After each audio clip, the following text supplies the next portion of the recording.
Hello friends, मैं आपका दोस्त नूर और आप देख रहे हैं मार्केट फैक्ट विथ नूर। दोस्तों, जैसे कि आप लोगों को पता है कि मैं आप लोगों के लिए मार्केट से जुड़ी जानकारियां लेकर आते रहता हूं।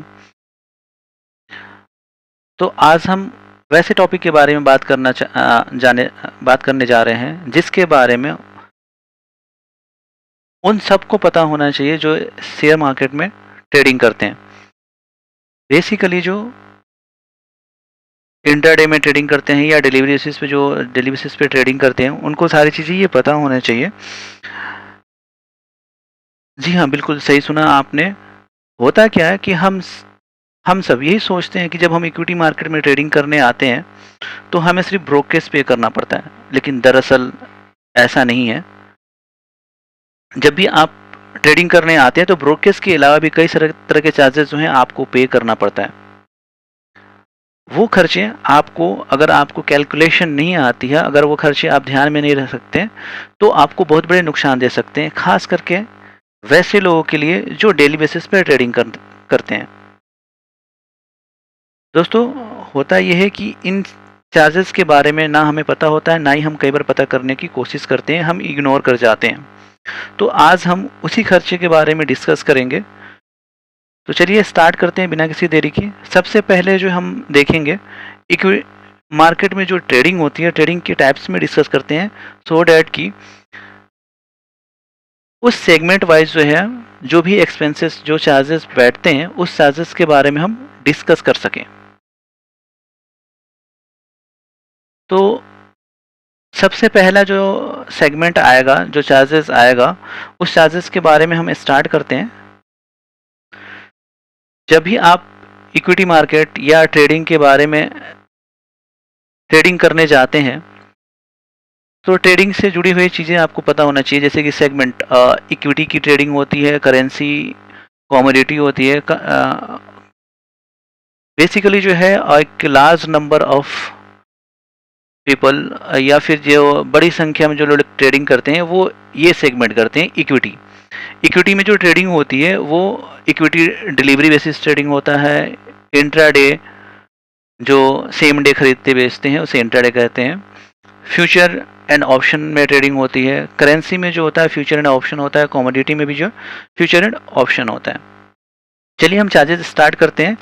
इक्विटी का जो चार्जेस है वो पहले हम वो देखते हैं। इक्विटी में जो चार्जेस लगते हैं, फर्स्ट ऑफ ऑल ब्रोकेज, जो सबको पता होता है कि ब्रोकेज हमें पे करना पड़ता है। ब्रोकेज के बाद जो है हमें एसटीटी देना पड़ता है, जो ये गवर्नमेंट के चार्जेस होते हैं। और ट्रांजैक्शन एंड टर्नओवर चार्जेस देना पड़ता है। सेवी फी होता है। देन आपको जो है जीएसटी देना पड़ता है। जीएसटी एंड स्टैम्प ड्यूटीज जो होते हैं वो पे करने पड़ते हैं। चलिए हम देखते हैं कि इक्विटी डिलीवरी बेसिस पे अगर कोई काम करता है तो उसे ये चार्जेस कितने कितने पे करने पड़ते हैं। पहला जो है ब्रोकेज। ब्रोकेज जो होगा वो आपका एज पर एग्रीमेंट टर्म्स होता है, जो आपकी जिस ब्रोकर के साथ भी आपका डीमेट एंड ट्रेडिंग अकाउंट है, उनके साथ आपका क्या एग्रीमेंट है, कितने ब्रोकेज वो आपको प्रोवाइड करते हैं, आपकी क्या डिमांड है, वो ब्रोकर और आपका म्यूचुअल अंडरस्टैंडिंग है, उस हिसाब से आपकी ब्रोकेज लगती है। एसटीटी ये फिक्स है 0.10% on both buying and selling side में। अगर जब भी आप डिलीवरी में काम करेंगे तो आपको 1000 रुपये, ये जो है 0.10% जो है आपको आपके पूरे टर्न ओवर का एसटीटी पे करना पड़ेगा। आप जब भी डिलीवरी बाइंग करेंगे उस समय भी, और डिलीवरी सेल करेंगे तब भी। दूसरी चार्जेस के बारे में डिस्कस करें तो वह आपको ट्रांजैक्शन या टर्नओवर चार्जेस बोलते हैं, वो आपको पे करने पड़ेंगे। ये है आपको 0.00335% एनएससी पे, और बीएससी की अगर कोई ट्रेडिंग करते हैं तो 0.00375%। नेक्स्ट, सेवी फी। सेवी फी जो होता है 10 रुपये पर करोड़ लगता है, जो कि मामूली सा चार्जेस होगा। अगर 1 करोड़ की आपकी टर्नओवर होगी तो आपको 10 रुपये पे करना पड़ेगा। जीएसटी इस पे जो होता है, जीएसटी 18% पे होता है। जीएसटी जो वैल्यू जो कैलकुलेट होता है, जीएसटी का परसेंटेज जो लगता है, वो आपके brokerage amount plus transaction charge जो होता है, उन दोनों को ऐड करके उस पर 18% जीएसटी आपको देना पड़ता है। Stamp duties 0.015% only buying side.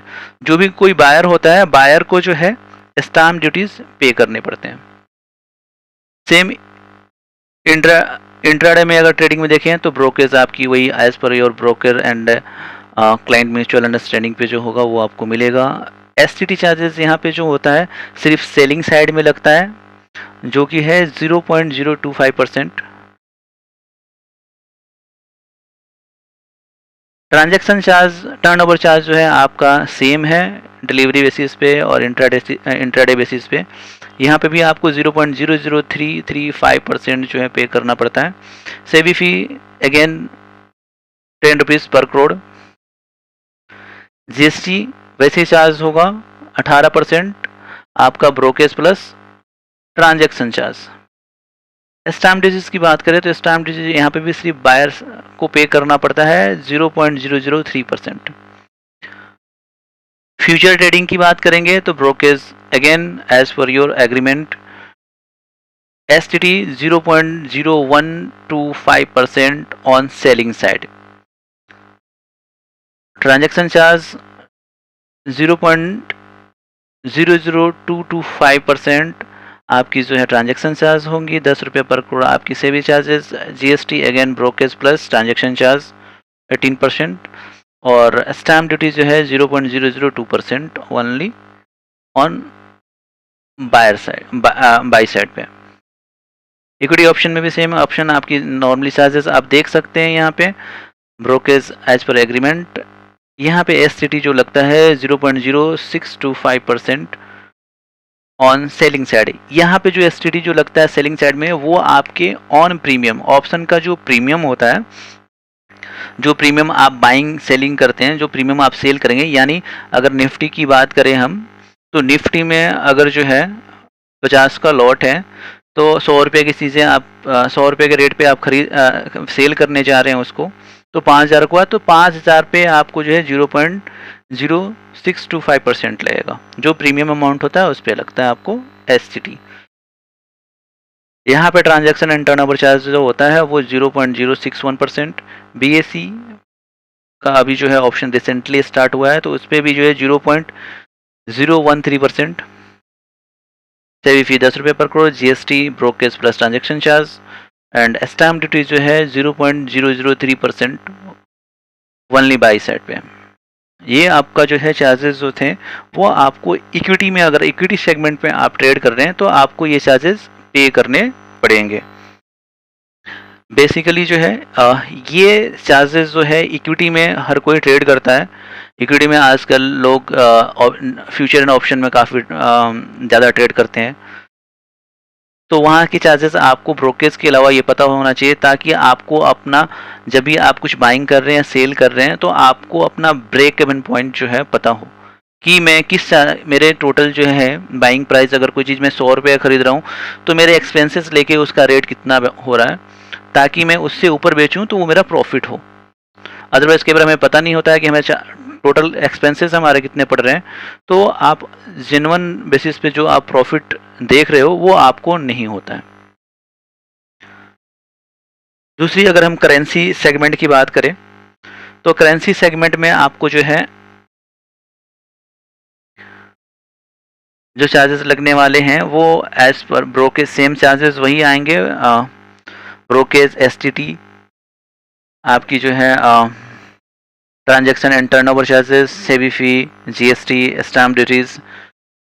इसमें जो है करेंसी में जो ट्रेडिंग होती है फ्यूचर एंड ऑप्शन, ये डेरिवेटिव्स प्रोडक्ट्स हैं। इसमें आपको इंट्राडे करो या कैरी फॉरवर्ड में करो, सेम चार्जेस पे करने पड़ते हैं आपको। ब्रोकेज भी आपकी सेम लगता है, चाहे वो इंट्राडे में कर रहे हो या कैरी फॉरवर्ड में कर रहे हो। तो ब्रोकेज आपकी जो भी एज पर एग्रीमेंट टर्म्स होंगे ऑप्शन एंड फ्यूचर में, वो आपको लेंगे। एसटीटी जो है करेंसीज में आपको नील होता है, कोई एसटीडी नहीं लगता है, कोई पे नहीं करना पड़ता है, चाहे फ्यूचर हो या ऑप्शन हो। ट्रांजेक्शन चार्जेस जो है यहाँ पे आपको 0.001% एनएससी पे, बीएससी पे 0.0032%, 0.0032%। फ्यूचर के लिए, ऑप्शन के लिए जो है 0.04%, और बीएससी पे जो है 0.006%। सेबी फी नील है। GST again on brokerage plus transaction charge 18%। Stamp duties जो है आपको ओनली बाइंग साइड पे करना पड़ता है, दोनों जगहों पे 0.0001%। दोस्तों ये मेजर चार्जेस थे जो कि मैंने आपको बताया यहाँ पे। यहाँ से आपको काफ़ी हेल्प मिलेगा जो भी आपके चार्जेस वगैरह जो होंगे उसके लिए। ये थी इक्विटी और करेंसी की ब्रोकरेज। कमोडिटी की ब्रोकरेज जो है मैं एक अलग सेपरेट वीडियो में आपको बताऊंगा, क्योंकि उसमें क्या होता है फ्यूचर और ऑप्शन उसमें भी ट्रेड होते हैं, बट उसकी ऑप्शन की ब्रोकरेज जो है वो अलग अलग ब्रोकरेज जो हैं वो अलग अलग स्क्रिप्ट वाइज लगते हैं। जैसे कि कमोडिटी उसमें क्रूड की अलग ऑप्शन की ब्रोकरेज आती है, गोल्ड की अलग आती है, सिल्वर में अलग ब्रोकरेज लगता है उसके टर्नओवर के हिसाब से। सो डैट मैं उसमें ना आपको एक अलग वीडियो बना के डालूंगा, आप वहाँ से देख सकते हैं। Thank you.